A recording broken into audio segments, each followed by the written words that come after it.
Now I'm going to discuss about relationship management theories. Relationship management theories जो है वो multiple तरह की theories हैं. हम one by one quickly discuss करेंगे इन तमाम theories को, आपको बेहतर अंडरस्टैंडिंग के लिए कि कौन कौन से ऐसे स्कूल ऑफ थॉट्स हैं जो कि रिलेशनशिप मैनेजमेंट के ऊपर एक्सप्लेन करते हैं. So there are 5 school of thoughts, जिसमें पहला स्कूल ऑफ थॉट जो है वो इंडस्ट्रियल मार्केटिंग एंड परचेजिंग का. It is also called IMP school. Second school is Nordic school. जो थर्ड स्कूल है that is Anglo Australian school. Fourth school हमारे पास है that is North American school. और जो फिफ्थ स्कूल हमारे पास है that is Asian guanxi school. अच्छा, ये पांचों जो हमारे पास स्कूल ऑफ थॉट्स हैं हम वन बाय वन करके इनको डिस्कस करते हैं. तो सबसे पहले मैं आपको लेकर चलता हूं IMP स्कूल ऑफ थॉट के ऊपर. तो रिलेशनशिप मैनेजमेंट थ्योरी के जो पहला स्कूल है वो ये स्पेसिफाई करता है, जो कि IMP स्कूल है, it focuses on B2B context. अच्छा, B2B context is business to business context की, क्योंकि ये इंडस्ट्रियल मार्केटिंग एंड परचेजिंग की बात हो रही है. इसका मतलब ये है कि of course it is B2B context. तो ये school of thought relationship workout करता है बिजनेस टू बिजनेस के कॉन्टेक्स्ट के अंदर. And it argues that B2B transactions occur within the context of broader long-term relationship, which are in turn situated within a broader network of relationship. अच्छा, जो पहला aspect इसके अंदर आपको एक्सप्लेन किया गया है वो ये है, क्योंकि लॉन्ग टर्म B2B की बात है तो it is about the long term relationship. आप किसी भी ऑर्गेनाइजेशन की एग्जांपल ले लें. For example, there is a company who is an air conditioner manufacturer, और दूसरी तरफ there is a bank as a customer. अब बैंक्स को एयर कंडीशंस की रिक्वायरमेंट है, तो दोनों ही ऑर्गेनाइजेशंस हैं, दोनों ही बिजनेसेस हैं.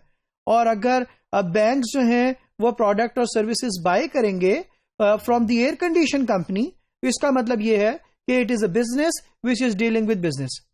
और जनरली इस तरह का जो रिलेशनशिप है वो एक लॉन्ग टर्म रिलेशनशिप के ऊपर बुनियाद रखता है, क्योंकि आपको अगर एक इदारे के साथ रेप्यूटेशन है, so it is a matter of the long term relationship and long term reputation with that particular organisation. इसी तरीके से any single B2B relationship between supplier and customer is composed of 3 things: activity bonds, actor bonds, activity links and resource ties. इन तीनों points को हम one by one discuss करते हैं. सबसे पहले मैं आपको एक्सप्लेन करता हूं एक्टर बॉन्ड्स के हवाले से. अब ये एक्टर बॉन्ड्स कौन है और क्या है? Who are the actors? अगर हम B2B बिजनेस की बात करेंगे IMP स्कूल के अकॉर्डिंगली, सो जो पार्टीज हैं they are actually actors. For example, मैंने अभी आपको एक बैंक की एग्जाम्पल दी और एक एयर कंडीशनर कंपनी की एग्जाम्पल दी, AC मैन्युफैक्चरर कंपनी की एग्जाम्पल दी, या होम अप्लायंस कंपनी की बात की.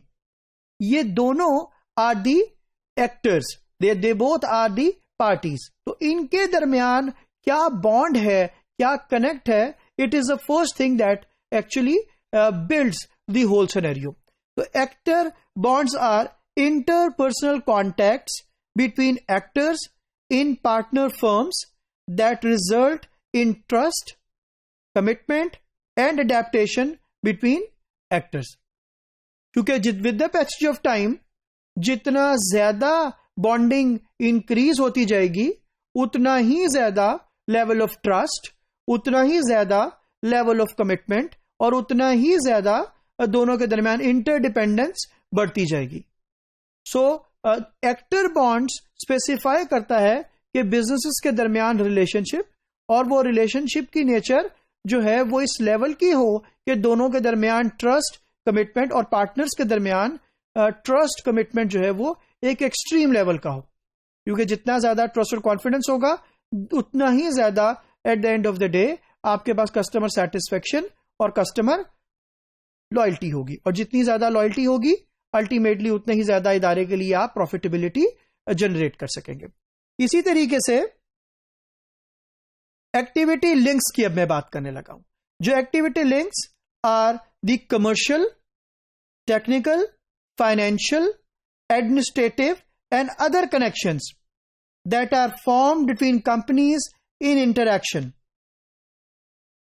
अब ये क्या चीज है हमारे पास? जब हम बात कर रहे हैं एक्टिविटी लिंक्स की, तो हमारा दो पार्टनर्स का, दो एक्टर्स का, दो पार्टीज का क्या लिंक है? What is the commercial link, what is the financial link? क्या डिपेंडेंसी है दोनों के ऊपर? It is a cash model, it is a credit model, it is a lease model.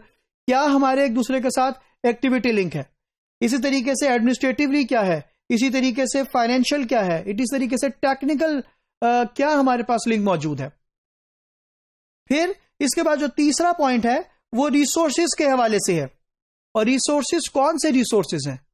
Resources बेशक ये ह्यूमन रिसोर्सेज की बात हो रही हो, बेशक फाइनेंशियल की बात हो रही हो, बेशक लीगल रिसोर्सेज की हम बात कर रहे हो, फिजिकल रिसोर्सेज की बात हो रही हो, इसी तरीके से managerial, intellectual, any kind of resources. So what are the resource ties between the parties? तो वो पार्टीज यानी कि वो एक्टर्स, तो इनके दरमियान में क्या टाइज हैं? किसी भी पर्सपेक्टिव में, जो पर्सपेक्टिव मैंने भी आपको एक्सप्लेन की है कि वो फाइनेंशियल पर्सपेक्टिव है, वो ह्यूमन पर्सपेक्टिव है, तो क्या ये डिस्कशन हुई है दोनों पार्टीज के दरमियान में कि for example if we are going to have resources dedicated for you, अगर डेडिकेटेड रिसोर्स एज की अकाउंट मैनेजर डिप्यूटेड है, इसका मतलब ये है कि yes there is a tie, resource tie दोनों ऑर्गेनाइजेशन के अंदर मौजूद है, और that tie is actually a kind of human resource की tie, because it could be financial resource की tie, it could be technical resource tie. So human resource case के अंदर for example company A promises company B that you will get a dedicated key account manager who will be working with you, let's say 24/7, in order to address your concerns and problems and complaints and feedback and to improve the relationship with your organization. तो इदारे की कोशिश क्या होती है? हमेशा कोशिश ये होती है कि वो आपके पास, क्योंकि ये B2B कॉन्टेक्स्ट है, कि वो उन एक्टर्स के साथ स्ट्रॉन्ग बॉन्डिंग क्रिएट करे, उन एक्टर्स के साथ, उन पार्टीज के साथ किसी न किसी तरीके से एक्टिविटी लिंक्स को बहाल करे और एक्टिविटी लिंक्स को बढ़ाए, और जितनी भी रिसोर्सेज है, रिसोर्स टाइज हैं, उनको लेकर चले. मैं एक बात और जरूर बताना चाहूंगा जस्ट लास्ट के ऊपर इस पर्सपेक्टिव में, कि रिसोर्स टाइज, फाइनेंशियल टाइज भी क्योंकि वन ऑफ द रिसोर्सेज है. For example company A has given a credit to company B, so it is also a financial resource tie. तो किसी भी पर्सपेक्टिव में इसको हम इवेल्युएट कर सकते हैं. तो जो फर्स्ट स्कूल ऑफ थॉट है वो इंडस्ट्रियल मार्केटिंग एंड परचेजिंग का है, primarily based between the relationship of the two companies, two businesses. It is the professionals dealing with professionals.